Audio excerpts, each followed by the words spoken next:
Francisco Javier Mendieta, director de la Agencia Espacial Mexicana. ¿Qué es lo más interesante que está haciendo México en la industria del espacio hoy? Bueno, hay que precisar que el sector aeroespacial en México comprende dos aspectos, la aeronáutica y lo espacial.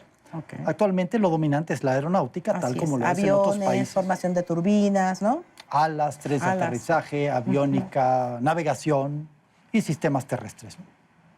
Donde, pues ahí la industria tiene un posicionamiento muy claro. Somos la economía número 15 en ese sector, ¿sí? Que es bastante... Del mundo. Del mundo, sí. Y crece a 2 dígitos por año, ¿sí?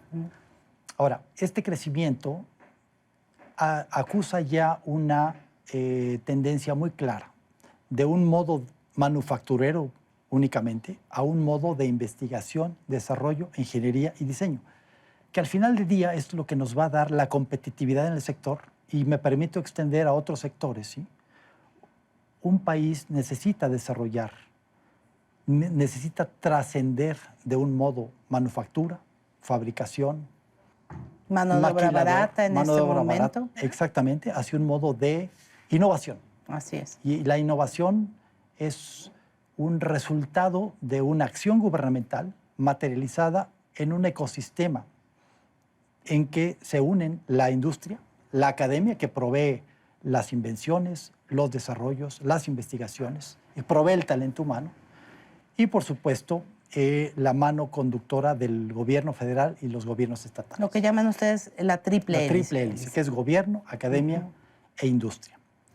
¿Y si están en la misma sintonía? ¿Estamos creando nuevos y nuevas ingenieros que se están dedicando a eso? México, por supuesto, genera una gran cantidad de ingenieros, ¿sí? Per cápita no estamos muy lejos de la cantidad de ingenieros que genera Estados Unidos, ¿sí?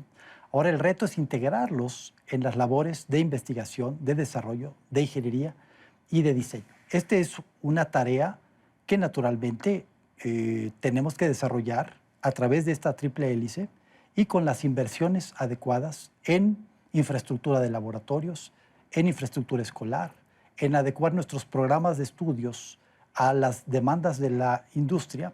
Y algo muy importante es atraer la inversión extranjera directa, que no solamente cree más empleos en cantidad, sino también en calidad. Esto quiere decir, y esto ya se está demostrando en este y otros sectores, el sector agrícola, por ejemplo, el sector farmacéutico, el sector de los nuevos materiales, ¿sí? Donde cada vez más y más demanda de capacidad, de talento, de formación a nivel escolar y a nivel profesional, porque los retos de la industria están ahora en la innovación, ¿sí? Y eso nos va a permitir crecer en competitividad, que nos va a posicionar en la cantidad y, digamos, valor agregado en las exportaciones que hagamos y también el consumo interno. Usted ha hablado en otras entrevistas de tecnología mexicana puesta al servicio, por ejemplo, de desarrollos de aeronaves que llegarán a otros planetas, por ejemplo. Cuéntenme de ese tipo de cosas que podemos aportar los mexicanos. Bueno, quizás partiendo de la aeronáutica a lo espacial. Hay ejemplos absolutamente ¿cómo vamos a dar el brinco? Importantes, sí. Ya lo estamos dando. El sector aeronáutico no es nada más manufacturador, ¿sí? Empresas, de estas 320 empresas, existen, yo diría, más de un 10% que ya incorporan en sus procesos y sus transacciones actividades de investigación, desarrollo, manufactura y diseño. Por ejemplo, turbinas de aviones avanzados, ¿sí? Ahora, de ahí tenemos que trascender a la parte espacial. Y la parte espacial requiere habilidades diferentes. No quiere decir que sean...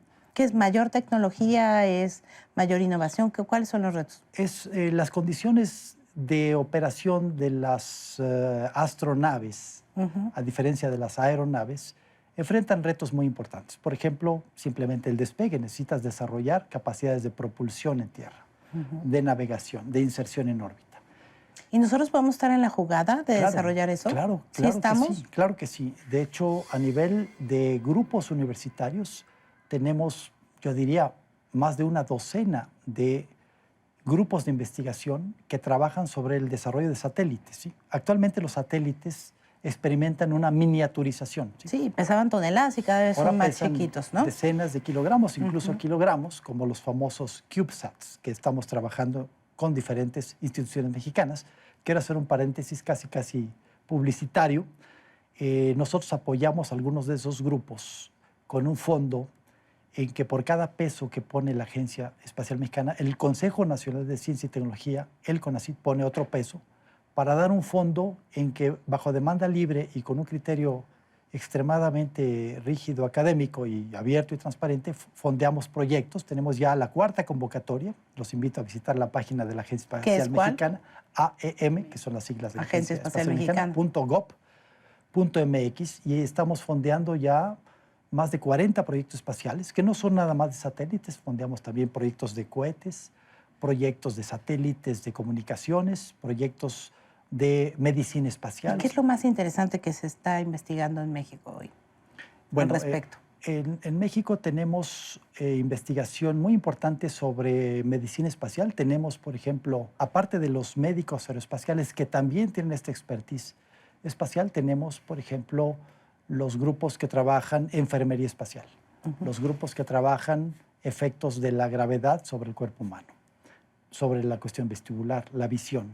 Tenemos grupos que trabajan sobre la cuestión de reacción a la desorientación en el espacio y su posible remediación, al menos parcial, por supuesto, que es muy importante, sobre todo en misiones de larga duración. Tenemos un grupo liderado por un profesor en el Instituto de Ciencias Nucleares, que tiene uno de los experimentos en el rover Curiosity en Marte, que está trabajando estudios de posible existencia, por supuesto pasada, ya hace millones de años.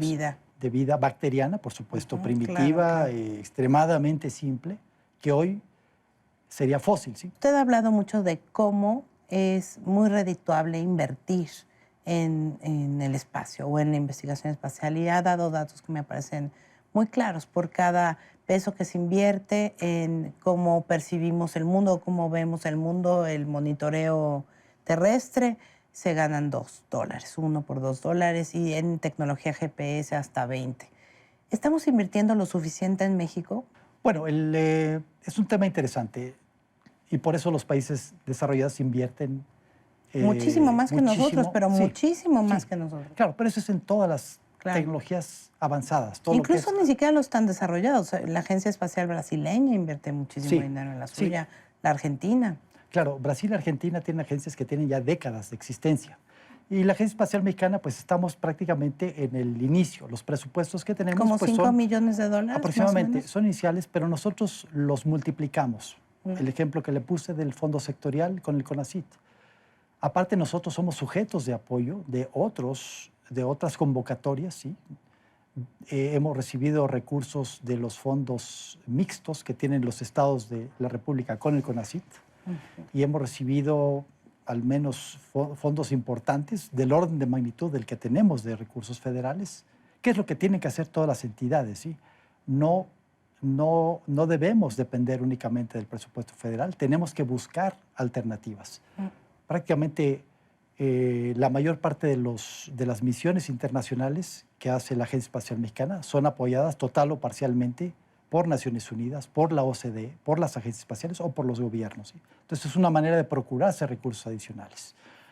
Pero al final del día, en un país no importa tanto cuánto gasta una agencia espacial. Lo que importa es qué tanto inspira o provoca que otras entidades inviertan. Por ejemplo, entidades del gobierno federal que requieren recursos espaciales. Comunicaciones en la Secretaría de Comunicaciones y Transportes, imágenes en INEGI, en SAGARPA, en Semarnat, en las Fuerzas Armadas. Por así decirlo. Sí. Y ellos harán sus inversiones. Acaban de firmar un convenio con la Sedena, ¿no? Los van a capacitar. Tenemos el gusto de firmar con el señor general secretario de Sedena. Cienfuegos. Para el aprovechamiento de las capacidades espaciales. Él y la Sedena en general son convencidos de la importancia estratégica de la información, el control de la información, el control de la tecnología para nuestra labor de seguridad, rescate, emergencias y posicionamiento tecnológico de sus áreas, ¿sí? Para finalizar, una pregunta. Su trabajo es ver al futuro, ver al espacio, ver lo que viene. ¿Cómo ve usted el futuro a unos 50, 60 años? ¿Dónde estaremos? Eso es una pregunta interesante. Por ahí algún gran ingeniero decía, la mejor manera de prever o predecir el futuro es creándolo. La prueba es los países en desarrollo. Todos los que han invertido en tecnología hoy tienen un excelente nivel de vida, tienen una competitividad y han logrado algo que tenemos en México que aparear a este desarrollo tecnológico, que es la inclusión, buscar la igualdad, ¿sí? No es aceptable que los desarrollos, que los resultados de la tecnología o del talento humano sean capitalizados por una parte limitada de la población. Híjole, va a ser un súper debate, sobre todo en Claro. el desarrollo de genómica y de prótesis que podrían hacer superhumanos y todo, ¿no? Va a ser un gran debate la desigualdad. No, pero déjeme darle un ejemplo. Las tecnologías de la información, con las reformas estructurales de este sexenio, Sí, nosotros derecho nos a tocan las internet de banda ancha. telecomunicaciones. Es un derecho humano, no Es un realizable derecho ahorita. humano, exactamente, y realmente la democratización del acceso. Yo tengo el convencimiento que el futuro tiene que ser basado en la tecnología. Tiene que ser con un gran esfuerzo para que sea incluyente, no solo en los beneficios de la tecnología, sino incluir a nuestros jóvenes, nuestros universitarios, nuestros técnicos y, por supuesto, a otras disciplinas, la administración, las disciplinas jurídicas, las filosofías, que se integren en esta nueva manera de tener un empleo, de tener un desarrollo profesional, que te inspire, que te satisfaga, que sea económicamente redituable, pero que te posicione en la creación, en la invención, en la innovación.